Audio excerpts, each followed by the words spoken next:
Hello, everyone, and welcome to Friday Message.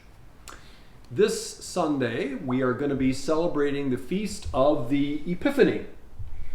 The Epiphany, when those three wise men or magi or kings came to visit the newborn Jesus and to offer their gifts to him.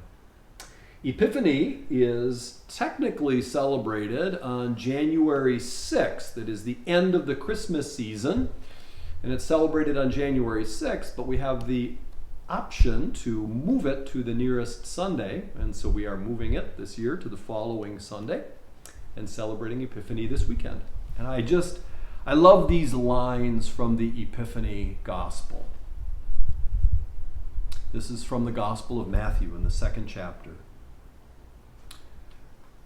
When they had heard the king, they set out, and there ahead of them went the star that they had seen at its rising, until it stopped over the place where the child was.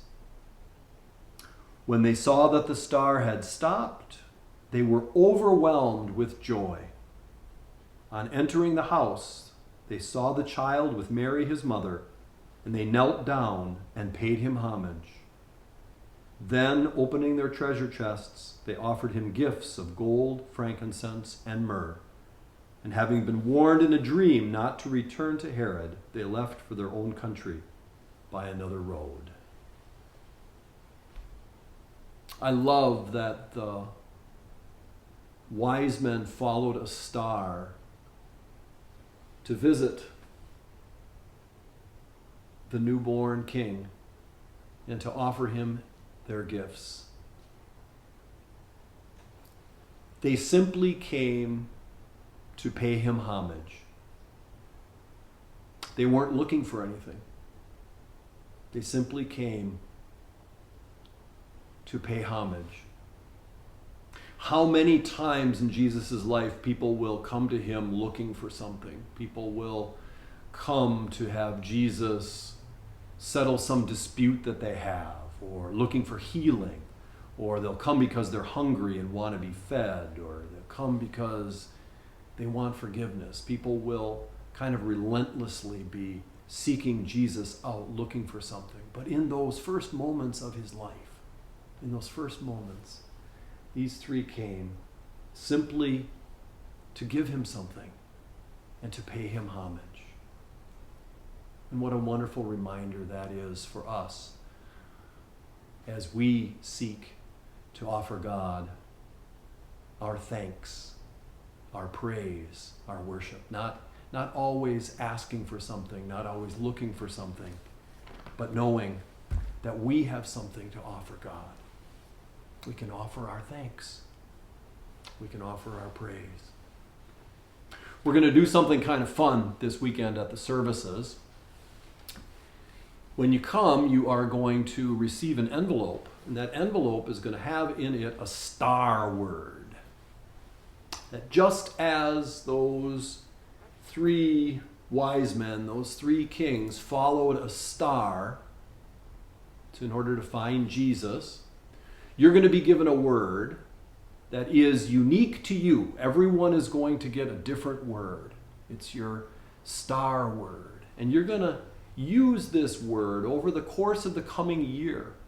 You're going to learn about it, and you're going to reflect on it, and you're going to discern how this word is leading you closer to God, closer to Jesus. You'll also receive a nice little handout that will have some ideas on how to get started with your star word and how to use your star word. In January, you'll be encouraged to simply live with your word, to find a special place to put it where you'll see it every day, maybe on the bathroom mirror, or on the refrigerator, or on the corner of your computer monitor, somewhere where you're going to see it as a visual reminder of what your focus is for the year, what your word is for the year. And then you're going to be encouraged to reflect on that word. to learn about your word, to study its origin, to study its meaning, to really dig in depth into it. Take some time to think about your word, and then to use your word to listen to God. Listen to God. How might God be speaking to you through this simple word? What themes or ideas or actions come up as you studied your word and reflected on it? Listening to God. Leaning into your word. Leaning into it.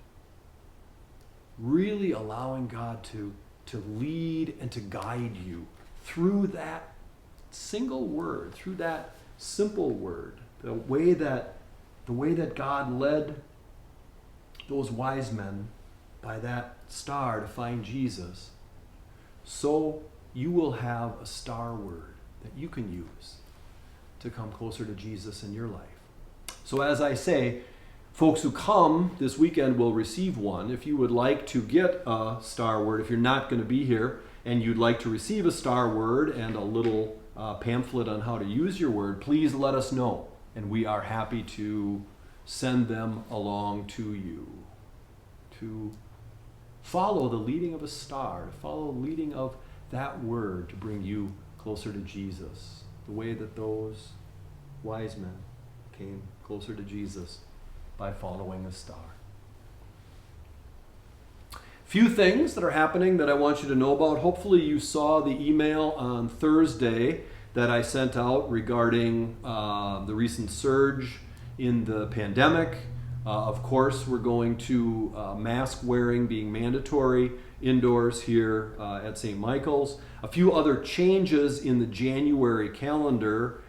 Saturday social hour and Sunday coffee hours are canceled. We're not going to have any kind of event where you have to take off your mask in order to eat or drink. So there won't be any food or beverages at meetings. We're going to be, when we are together, we're going to be wearing our masks.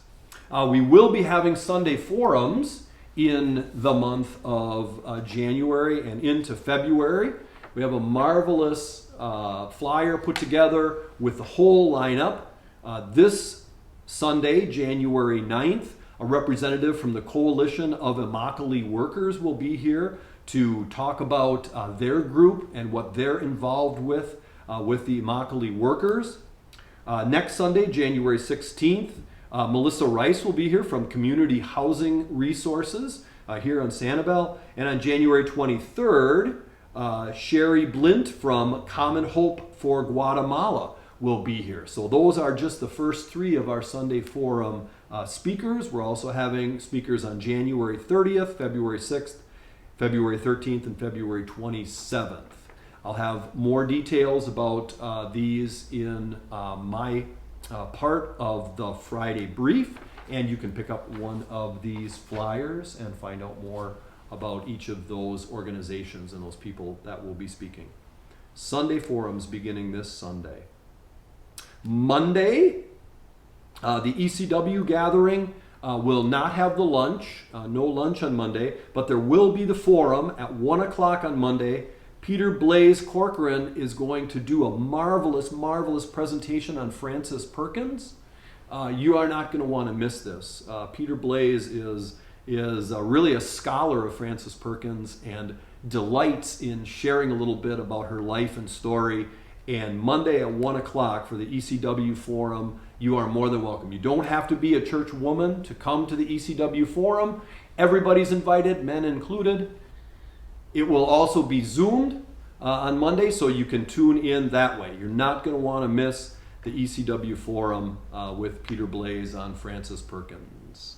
Men's Fellowship on Tuesday at 8:30. The neighborhood conversations that were scheduled for this week on the 11th and 13th are canceled. We're going to make decisions about the neighborhood conversations week to week moving forward. The pictures for the new directory, the taking of those pictures is going to be delayed until February. And our Martin Luther King Day event a week from Monday is going to be happening. We were going to gather for a breakfast. Obviously, we're not going to do that because we're not eating.